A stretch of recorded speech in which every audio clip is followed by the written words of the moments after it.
Yeah, and that's okay. What happens is that typically when somebody's doing something novel, the entry point for people to become aware of it is something very simple and oftentimes scandalous or something that will get people excited. And then once people are aware of the project, then they become more curious and they find out more details. So this is a natural process. In the US, this happened several years ago, and then the narrative has dramatically changed almost, and no one mentions the blood swapping in the US. But given that we're newer in China, I'll mention that for context, the reason I did that blood exchange, the plasma exchange, is that my father was suffering from cognitive decline.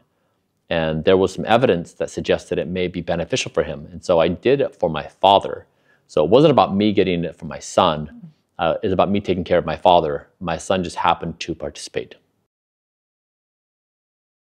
I really am motivated by people throughout history who have tried to do things that help humanity progress forward. And the particular bar I was trying to hold myself to was, I imagined if in the year 2500, if they're talking about what an amazing world they live in, and they're looking back through time and they want to identify key moments in history, I wanted to contribute to something that would withstand that kind of test of time. The same way we look back at people in the past as scientists or leaders or artists or politicians or military leaders trying to do something that would meaningfully impact the future of the human race.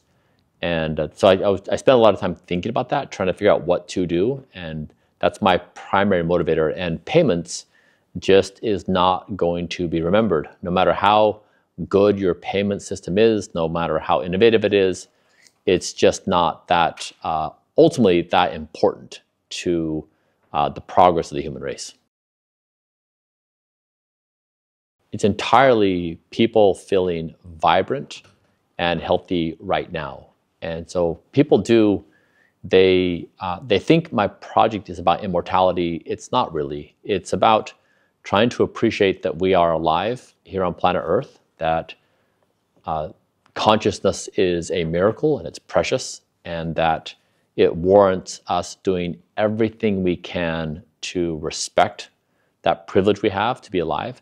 So it really is at the most fundamental level an expression of gratitude that we exist, and to try and protect that with everything we can. What I do makes me incredibly happy. Okay. And so the challenge is that people just haven't seen somebody like me before. Nobody has dedicated themselves to health in the same manner I have. And when that happens, people are just confused. They don't know what words to use. They don't know what comparables to make. And so a comparison to help this be understandable would be if you take a great athlete in any sport. It could be soccer, football, baseball, basketball, cricket.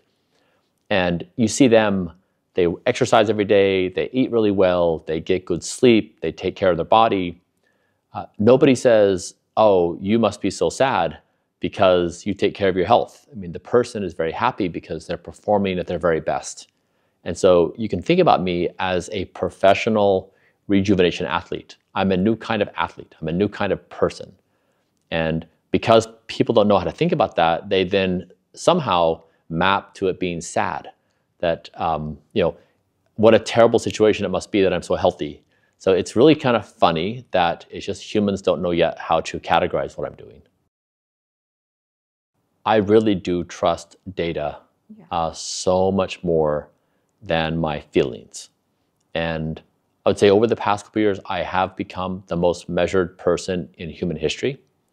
And that has allowed me to create really precise intuitions, where I've now done enough repetitions where I feel something, and then I measure, and it either confirms or denies my feeling, that I now have really good intuitions about what my body is saying with measurement. So I'd say that measurement is my North Star, and my intuitions increasingly are aligned with those data. But previously, I I really relied upon my feelings a lot. And I now see the limitations of what feelings alone and self-awareness alone can render about health.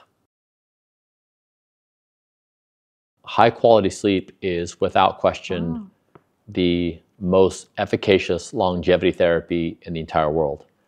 And I go so far as I build my entire life around sleep.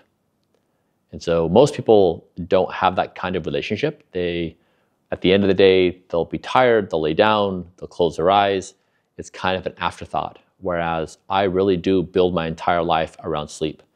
I think about my travel, my day, my plans, my wind down routine, food consumption, everything is about sleep. And so it's a foreign concept because in our culture, in all countries around the world, no culture prioritizes sleep. So how many hours do you sleep a day? My 6-month average currently is 8 hours and 34 minutes. Okay, impressive.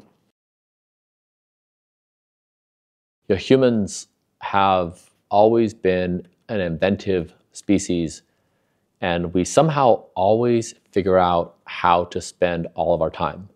And somehow we never have enough of it. No matter how much time we get, somehow we never have enough.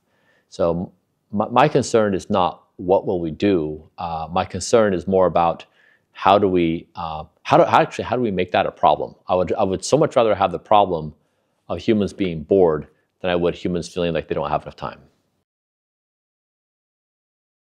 This is another example where a person's assumption about my situation, it conflicts with reality. So for example, a lot of people think that because of what I'm doing, I'm at somehow higher risk than they are. And I will gently remind them that their consumption of fast food or junk food or missing sleep or smoking or drinking is also an experiment that they're doing. And their risk is probably higher than mine because I'm not doing any of those things. So in a comparative sense, my risk is lower than almost everyone else. I do. That's why I'm here in China. I think that, the original Don't Die is a famous Chinese emperor. So Don't Die has roots here in China. And so I think it's part of Chinese heritage, it's part of Chinese history. And I think that China is one of the best positioned countries in the world to embrace longevity.